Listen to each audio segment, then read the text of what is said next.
Avicenna, the genius of 1,000 years. Over 1,000 years ago, one man changed medicine, science, and the way we think. Ibn Sina, commonly known in the West as Avicenna, was a preeminent philosopher and physician of the Muslim world. A doctor, philosopher, inventor who lived over 1,000 years ago.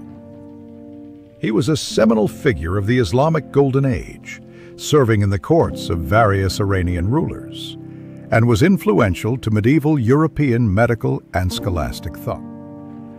He was born near Bukhara, in present-day Uzbekistan, in a village called Afshana in Transoxiana, to a Persian family. The village was near the Samanid capital of Bukhara, which was his mother's hometown.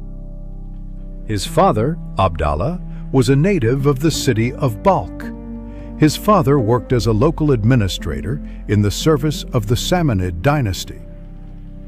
A few years later, the family settled in Bukhara, a center of learning, which attracted many scholars. It was there that Avicenna was educated, which early on was seemingly administered by his father. Avicenna was first schooled in the Quran and literature, and by the age of 10 he had memorized the entire Quran.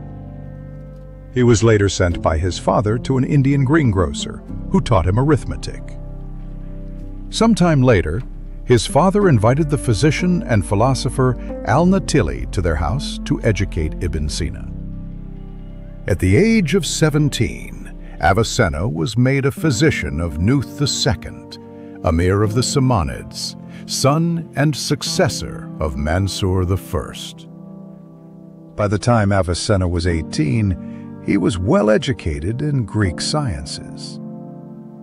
The Samanid Empire in the eastern part of Persia, Greater Khorasan and Central Asia, as well as the Buyid dynasty in the western part of Persia and Iraq, provided a thriving atmosphere for scholarly and cultural development. Under the Samanids, Bukhara rivaled Baghdad for cultural capital of the Muslim world. There, Avicenna had access to the great libraries of Balkh, Khwarazm, Gorgan, Ray, Isfahan, and Hamadan. By the time Avicenna was 21 years old, his father died. He was subsequently given an administrative post, succeeding his father. Avicenna later moved to Gorganj, the capital of Khwarazm. The date he went to the place is uncertain, as he reports that he served the Khwarazm Shah, the ruler of Khwarazm. He may have moved in 999, the year in which the Samanid Empire fell and Samanid Emir imprisoned. Due to his high position and strong connection with the Samanids, Ibn Sina may have found himself in an unfavorable position after the fall of his suzerain. In 1014, Avicenna went to the city of Ray, where he entered into the service of the Buyid Emir Majd al-Dawla, reigned 997 to 1029, and his mother Sayyida Shirin, the de facto ruler of the realm.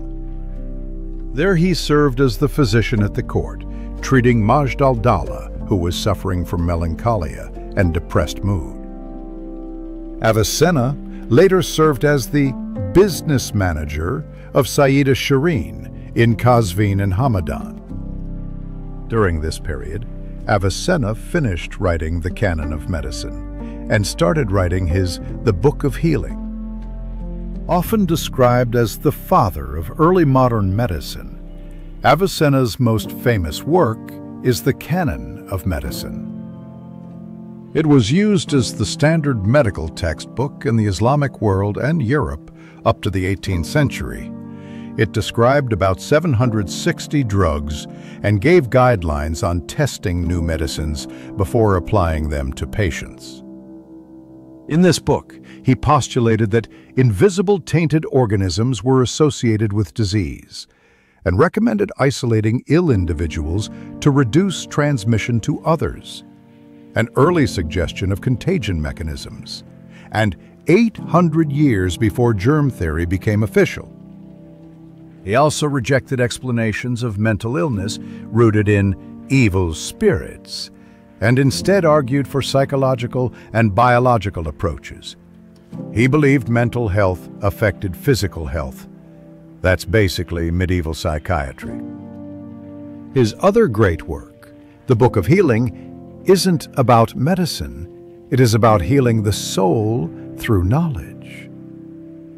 This work is Ibn Sina's major work on science and philosophy, and is intended to cure or heal ignorance of the soul.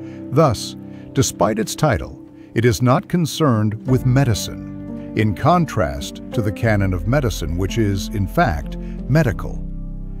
The book is divided into 4 parts: logic, natural sciences, mathematics, and metaphysics. It was influenced by ancient Greek philosophers such as Aristotle, and earlier Persian/Muslim scientists and philosophers such as Al-Kindi, Al-Farabi, and Al-Biruni. Besides philosophy and medicine, Avicenna's corpus includes writings on astronomy, alchemy, geography and geology, psychology, Islamic theology, logic, mathematics, physics, and works of poetry. He reshaped Aristotelian logic, creating a system called Avicennian logic, used across the Muslim world and studied in Europe for centuries. Avicenna described a supernova in the year 1006. He recorded a description of supernova SN 1006, a new star, in Arabic, noting it was bright, threw sparks, changed color, and lasted 3 months, and wrote that Venus is closer to the Sun than Earth. Not bad for someone without a telescope. Avicenna wrote most of his philosophical and scientific works in Arabic, but also wrote several key works in Persian. His poetry was written in both languages. Of the 450 works he is believed to have written, around 240 have survived, including 150 on philosophy and 40 on medicine. Ibn Sina was the first to derive the attar of flowers and use distillation to do so. The word attar is believed to have been derived from the Persian word itir. Avicenna's life wasn't peaceful. Political ups and downs, his life was turbulent. He worked for princes, fell into political conflict, served in courts, moved cities, got jailed during wars, and sometimes had to flee, and still wrote over 450 books. His ideas about mind-body interaction anticipated modern psychosomatic thinking. His influence stretched from Persia to Paris. Even UNESCO named an Ethics in Science Prize after him, the Avicenna Prize. Almost half of Avicenna's works are versified. His poems appear in both Arabic and Persian. As an example, Edward Granville Brown claims that these Persian verses are incorrectly attributed to Omar Khayyam and were originally written by Ibn Sina. From the depth of the black earth up to Saturn's apogee, all the problems of the universe have been solved by me.